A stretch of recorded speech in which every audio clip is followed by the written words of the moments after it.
Annie was slammed to the ground hard by her husband. All around them, people just stood there, blank-eyed, as if nothing was happening. Then, her husband leaned over and spat a strange, thick fluid onto her. That's when it hit her. Her husband, and everyone else here, had been infected. The virus didn't take over right away. It hid deep inside, waiting, and when the host finally fell asleep, it would rewrite their cells, transforming them into emotionless, new humans. Annie broke free and ran. When she reached the main street, her heart nearly stopped. Everywhere she looked, faces pale, eyes vacant, like the entire city had turned into The Walking Dead. Police were rounding up anyone still normal. Some couldn't bear the horror and ended their own lives. After studying the infected, Annie realized the only visible difference was in their eyes, and the absence of emotion. So she forced herself to stay calm. No fear, no tears, nothing to give her away. But the infected were tightening their grip on the city, setting up quarantine zones where the healthy were slowly infected one by one. By some miracle, Annie slipped through their net. Now she had only one goal: find her son. She boarded the subway to her husband's place, but halfway there, a wave of exhaustion crashed over her. Inside her body, the virus was trying to rewrite her genes.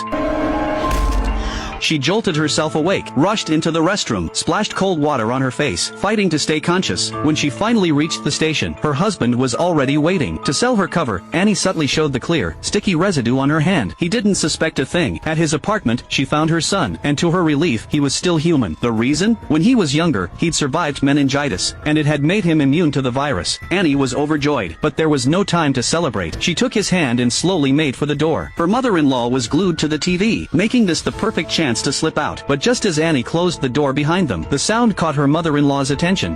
Security. Yes, he's outside the building.